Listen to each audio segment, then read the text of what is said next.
আসসালামু আলাইকুম। আমি মোহাম্মদ শফিকুল ইসলাম, দৈনিক ভোরের পত্রিকার সম্পাদক ও প্রকাশক। আসলে যে নির্বাচনের জন্য যে প্রশ্ন আপনি আমার কাছে করেছেন, এটা অত্যন্ত গুরুত্বপূর্ণ প্রশ্ন করেছেন। এটা আমাদের প্রয়োজন আছে। আমি নির্বাচন কমিশনকে পাশাপাশি সকল প্রশাসনকে বিশেষভাবে অনুরোধ করব, যারা আমাদের মাঠ পর্যায়ের নির্বাচনের পর্যবেক্ষণে সংবাদ সংগ্রহ করবেন, তাদের নিরাপত্তা শতভাগ যেন নিশ্চিত হয়। এছাড়াও নির্বাচন পর্যবেক্ষণের প্রেস কার্ড আবেদনের যে কিছু জটিলতা রয়েছে, মাঠ পর্যায়ের সাংবাদিকরা অনলাইনে এই আবেদন ফর্ম পূরণ করতে অনেক ব্যাঘাত ঘটতেছে। আমি চাইব যে আরেকটু সহজ, যারা মূলধারা সাংবাদিক অফিসে যোগাযোগ করে প্রত্যয়নের মাধ্যমে সঠিকভাবে যেন তারাই পর্যবেক্ষণের কার্ড পায়। আচ্ছা স্যার, আপনার কাছে আমার একটা প্রশ্ন হলো, যেটা এখন বর্তমানে বা একপাক্ষিক তথ্যের উপর ভিত্তি করে সংবাদ প্রকাশ কতটা গ্রহণযোগ্য বলে আপনি মনে করেন? না, এক পক্ষে সংবাদ সংগ্রহ করে সেটা সংবাদ প্রকাশ করলে গ্রহণযোগ্য নয়।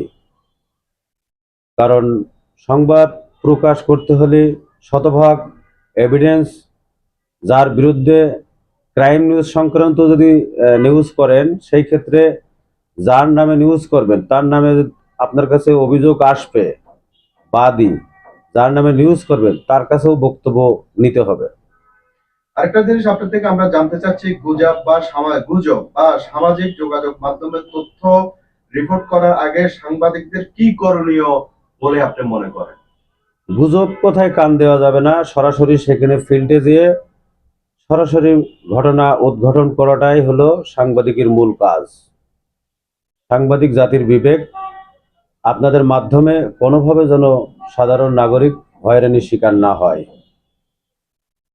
চাপ বা প্রভাবের মুখে সত্য প্রকাশে সাংবাদিকদের কিভাবে সাহসী ভূমিকা রাখা উচিত মনে করেন? যেটা হয়তো অনেক ক্ষেত্রে সাংবাদিক রিপোর্ট করতে গেলে তাদের উপর চাপ সৃষ্টি করে, এটা করা যাবে না, এটা করা যাবে না, যেটা স্থানীয়ভাবে, তখন ওই ক্ষেত্রে কি করা উচিত সাংবাদিকরা?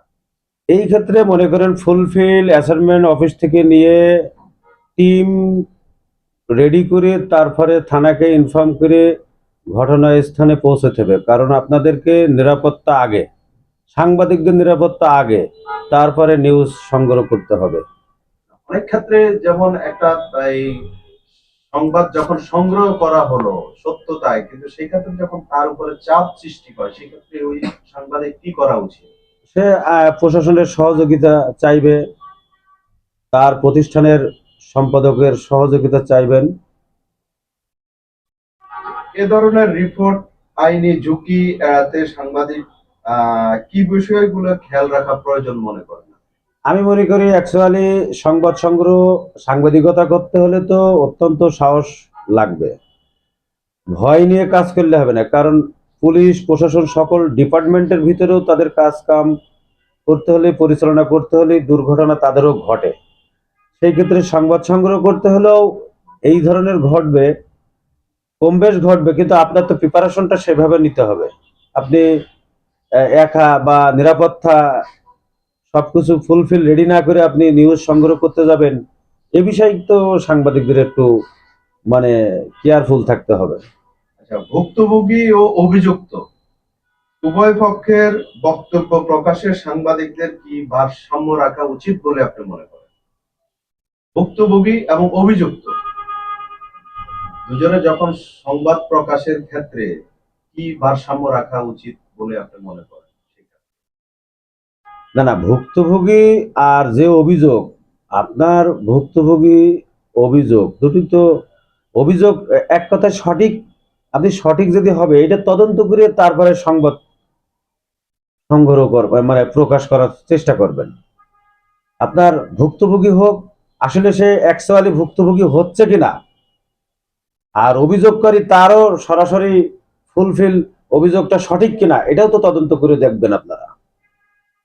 আচ্ছা, আরেকটা জিনিস আপনি দৈনিক জাতীয় গণ চেতনার এই সম্পাদক এবং প্রকাশক হিসাবে আপনি একজন সম্পাদক হিসাবে আপনি কিভাবে একটি রিপোর্ট মান ও বিশ্বাসযোগ্যতার যাচাই করেন আপনি? যেমন আপনার মাঠ থেকে একটা রিপোর্ট আসলো, সেটা আপনি মানসম্মত অথবা বিশ্বাসযোগ্য সেটা আপনি কিভাবে যাচাই করেন? সেটা আমার বার্তা বিভাগ সহ আমি সহ এটা সর্বোচ্চ চেষ্টা করি। আমার রিপোর্টার মাঠ পর্যায় থেকে যখন নিউজ বার্তা বিভাগে পাঠানো হয়, তখন এটা আমি সঠিকভাবে এটা চেক করে দেখে তারপরে আমরা পত্রিকায় প্রকাশ করি ও অনলাইনে। আচ্ছা, নতুন সাংবাদিকদের জন্য আপনার পরামর্শ কি? যারা নতুন সাংবাদিক। নতুন যারা সাংবাদিক আসছে তারা সিনিয়র সাংবাদিকদের সাথে থেকে পরামর্শ নিয়ে তারা সংবাদ সংগ্রহ নিয়ম কানুনগুলো জেনে নেবে, আইন কানুনগুলো।